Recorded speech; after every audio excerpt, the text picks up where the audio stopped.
2014 was another joyful and busy year at St. Matthew's. In this short presentation, we hope to show some of the many ways St. Matthew's lived its vision to be a welcoming Christian community, committed to growing in faith, offering joyful worship, and reaching out in loving service over the past year. How does it all happen at St. Matthew's? As our parish ministries fair in September demonstrated, a lot of work goes into every aspect of life at St. Matthew's. Many hands make lighter work, however, and we cheerfully share our time and talents to serve our parish and our community.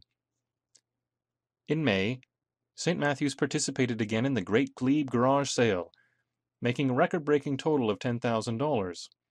It helped that the sun actually shone brightly this year. In 2014, St. Matthew's found itself on the receiving end of 3,000 beer mugs, donated by the family of the late Milton Earl Armstrong, who was married at St. Matthew's in 1942. An imaginative and resourceful team at St. Matthew's transformed this gift into the Mugs and Suds event, which attracted attention from the wider community, including CBC Radio, which featured an interview with the donor of the mugs. The event attracted hundreds of people from the parish and beyond. 2/3 of the mugs were sold, along with enough beer to fill them all. The event featured a brass quintet, plenty of grilled sausage, and resulted in a net profit of about $6,000. A great time was had by all. One of the biggest ongoing property projects is the roof replacement. The project involves replacing slate roof tiles with pre-finished steel, improving ventilation and insulation, and repairing wood trim and window frames. Much planning, consulting, and negotiation took place for this project in 2014, and we're pleased to have signed a contract to have the work completed next year. On the inside of the church, a team of parishioners has undertaken to clean, repair, and paint the interior walls and trim of the church. This is a tremendous amount of work, and the results are quite wonderful. 2014 saw plenty of gardening, extensive cleaning, and repairs to the church, all done by volunteers, including repairs to the delicate plaster lid of the much more baptismal font. While many churches are struggling financially, St. Matthew's continues to grow thanks to the generosity of its parishioners and the success of its programs. The first chart shows the growth in income, excluding gift, over the past 4 years.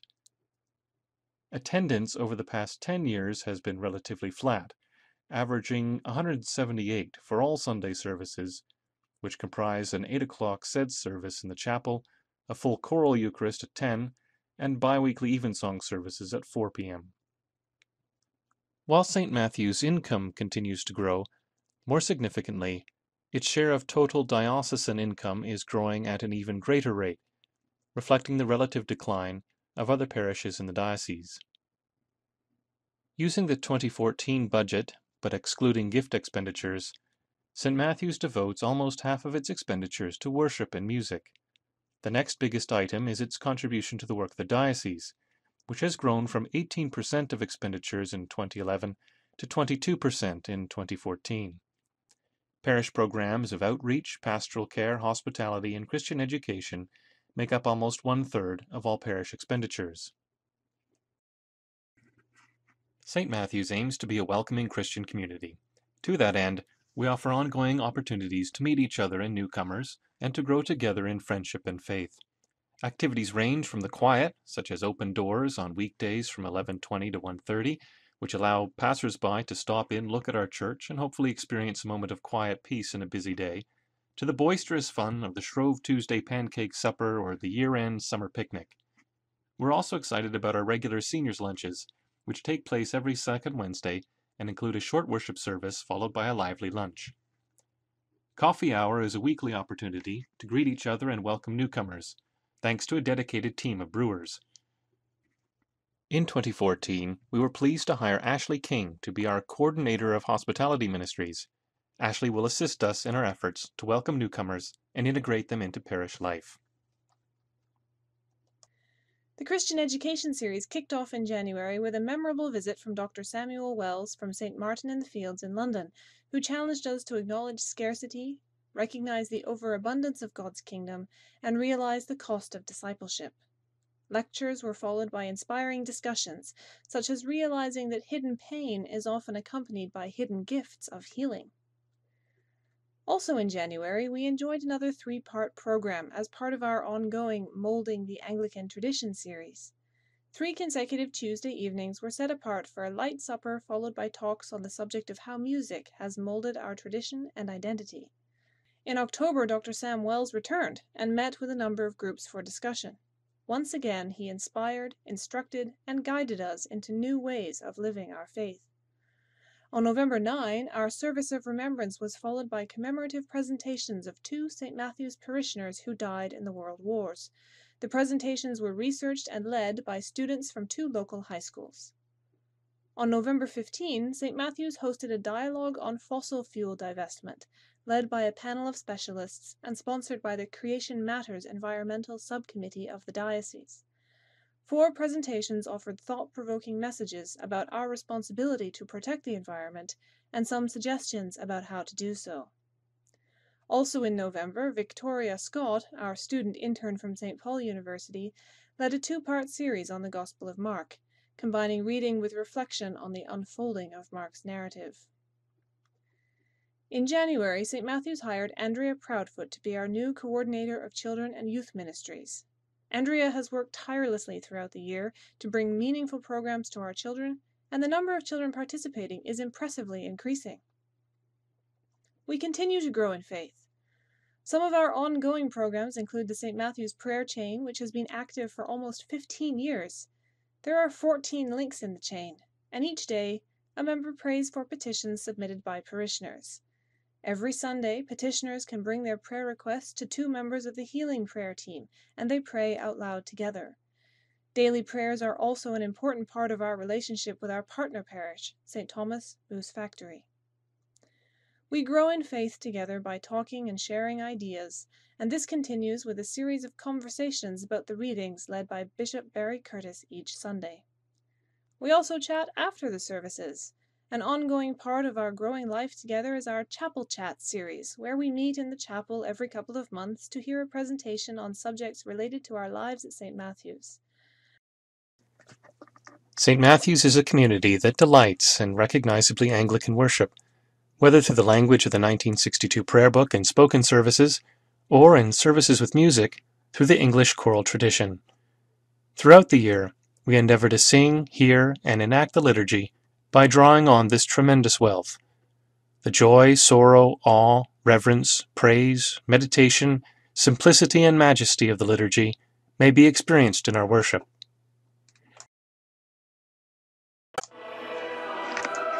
The combined choirs of St. Matthew's held 2 concerts in 2014. In the spring, 5 centuries of English cathedral music gave the audience a sampling of the choral tradition, from Tallis and Marbeck to Taverner and Rudder. The concert proved popular. It was very well attended and received. This year we experimented with a free will offering instead of selling tickets, and found that revenues were not depressed, and attendance was higher than is often the case for a spring concert.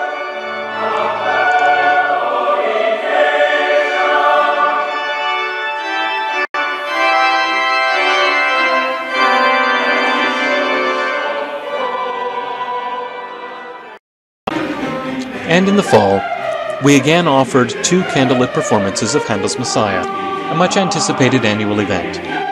This year, instead of offering concerts on Friday and Saturday evenings, we experimented with a Saturday evening concert, followed by a Sunday matinee performance. The change was an attempt to appeal to seniors, families with children, and anyone else who might find attendance in the afternoon preferable to an evening. In the event, the Sunday matinee was the best attended. Our performances of Handel's Messiah remain very popular.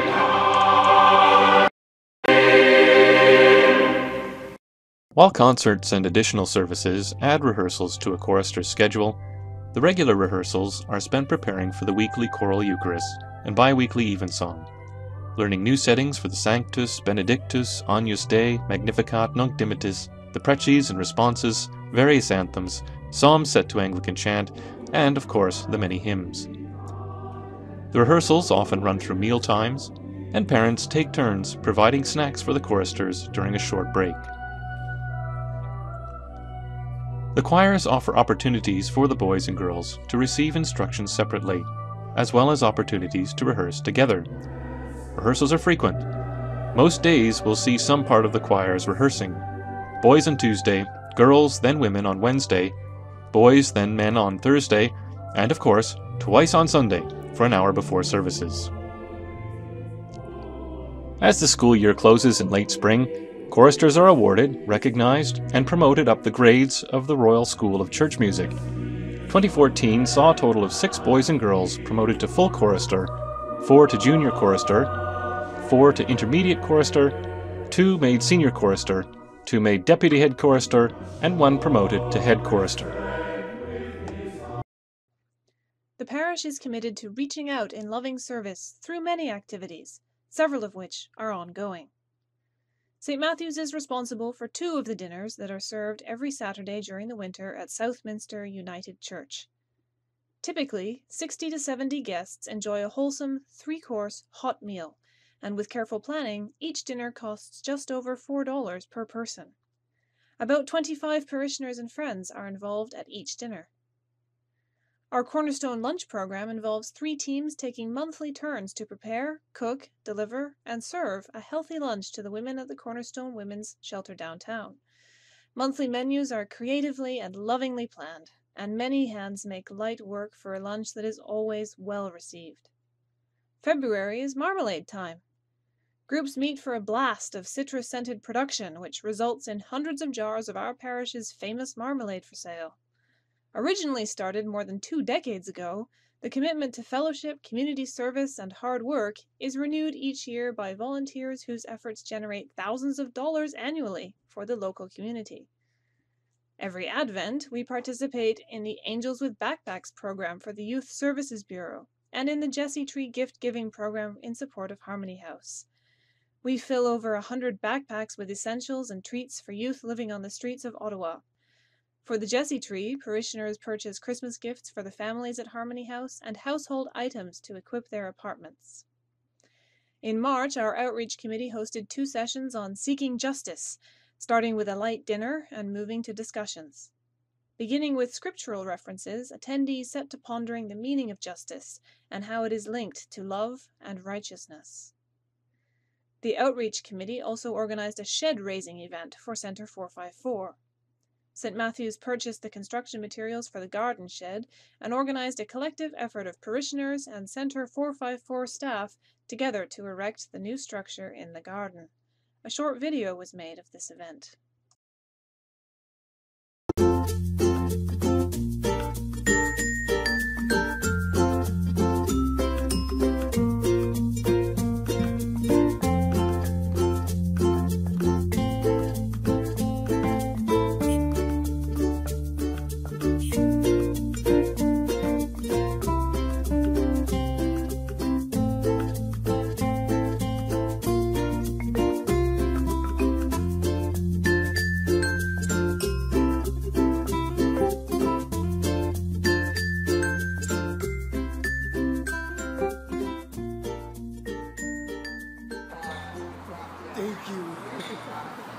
Yay! Very nice. Is that you giving the thumbs up? That was good, bud. Don, what do you think of our new shed? Woo!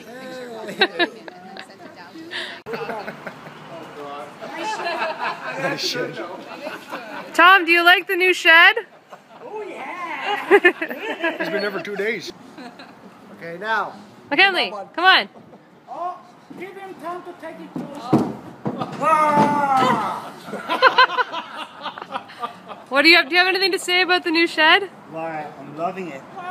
Best thing I ever seen. Yes, thank you very much.